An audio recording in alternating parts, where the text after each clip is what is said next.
Case लेके आ रहा हूं पीजीबीपी चैप्टर से। सेक्शन का नाम है 41(1) और इस केस स्टडी में आप थोड़ा सा अपील का भी नॉलेज गेन करेंगे, 41(1) का भी नॉलेज गेन करेंगे और आपको प्रैक्टिकली कुछ बहुत अच्छा सीखने मिलेगा। केस का नाम है राम गोपाल मिनरल। नाम तो सुना ही होगा, राम गोपाल। तो ये राम गोपाल मिनरल केस में कुछ ऐसा है कि एसएससी का कोई ट्रांसपोर्ट का काम हुआ था जो उन्होंने किसी ट्रांसपोर्टर से करवाया था और उन्हें वो ट्रांसपोर्टर का पेमेंट करना बाकी है। ये ट्रांसपोर्टर का पेमेंट काफ़ी दिनों से पेंडिंग है और एसएससी राम गोपाल जी अपनी फाइल में, राम गोपाल मिनरल, इसको अपने बैलेंस शीट में बहुत दिनों से क्रेडिटर दिखा रहे हैं।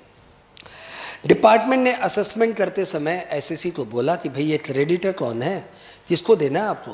बोला भाई हमने कुछ ट्रांसपोर्ट करवाया था, उसका उन्होंने बिल्टी सब पेश किया कि भाई ये ट्रांसपोर्टर को हमें अभी पेमेंट करना है और ये ट्रांसपोर्टर का पेमेंट बाकी है, लायबिलिटी है। तो डिपार्टमेंट ने असेसमेंट करते समय बोला कि ठीक है ये लायबिलिटी बाकी है, तो एक काम करिए, जो ट्रांसपोर्टर है इसको बुलाइए, हम लोग उसको वेरीफाई करना चाहते हैं। ट्रांसपोर्टर को समन दिया गया, लेकिन ट्रांसपोर्टर रहा untraceable, non traceable. Transporter non traceable तो आया नहीं तो असेसिंग ऑफिसर ने ये प्ली दिया कि भाई आपका ये ट्रांसपोर्टर तो नॉन ट्रेसेबल है,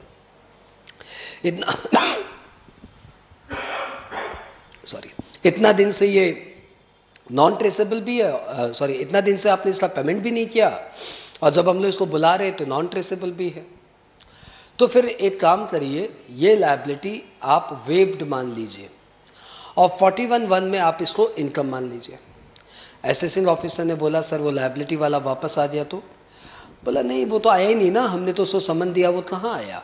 बोला सर आपने समन दिया, नहीं आया, आपके समन देने पे तो सलमान खान भी कई बार नहीं आते, तो इसका मतलब ये थोड़ी कि सलमान खान एडजस्ट नहीं करते, है ना। तो आपके समन देने से कोई नहीं आता, इसका मतलब ये थोड़ी है कि वो बंदा एडजस्ट ही नहीं करता, वो बंदा तो आ सकता है ना।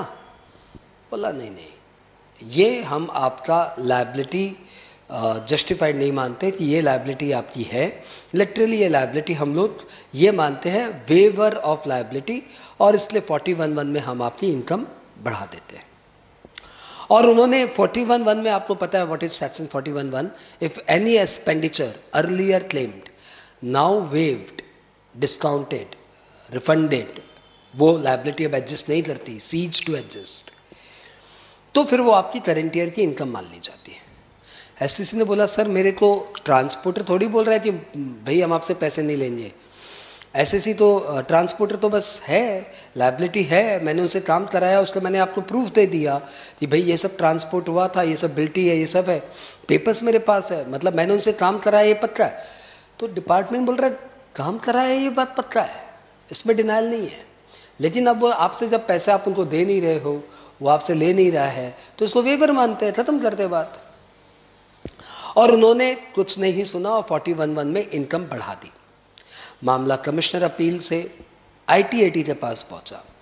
आईटीएटी ने जजमेंट ये दिया कि भाई ऐसे लायबिलिटी वेवर नहीं होती, ऐसे लायबिलिटी वेवर नहीं होती। कोई आपके पास समन देने पे नहीं पहुंचा, इसका मतलब ये तो नहीं होता कि वो एडजस्ट नहीं कहता, अभी भी लायबिलिटी है। सिंस एसएससी ने ये प्रूव किया है कि उनका ट्रांसपोर्ट का वास्तव में खर्च हुआ है, वो ट्रांसपोर्ट एक्सपेंडिचर हुआ है, बिल है, बिल्टी है, ट्रांसपोर्ट जो गुड्स हुआ उसका भी सब प्रूफ है, तो सब मिला के ये हुआ कि ट्रांजैक्शन एक्चुअली इनकर्ड, वो ट्रांजैक्शंस का भी लायबिलिटी है, देना तो है ही।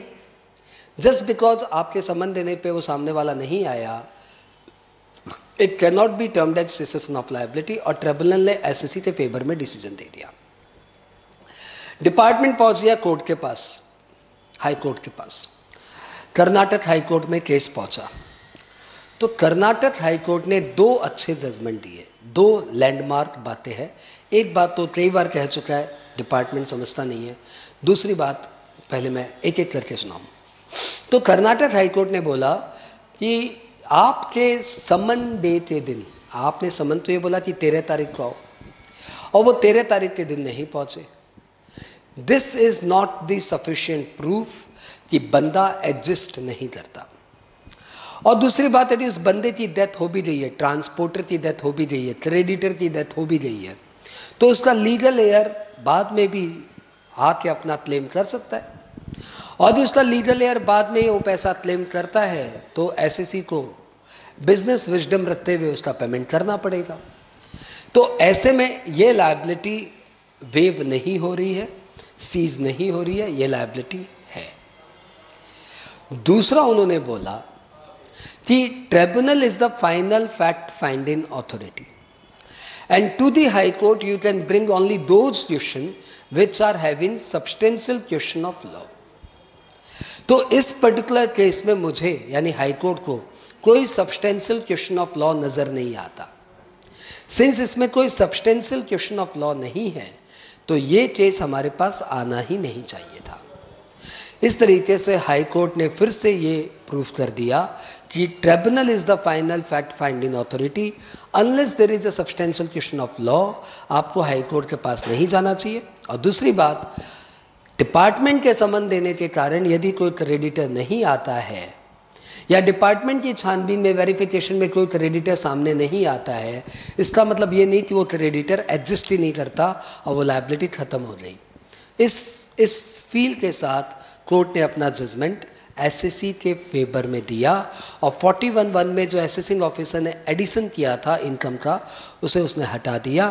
Finally this 41(1) is not taxable in this particular case. I hope you enjoyed this case. बहुत कुछ सीखने लायक था इसमें। Thank you, bye bye.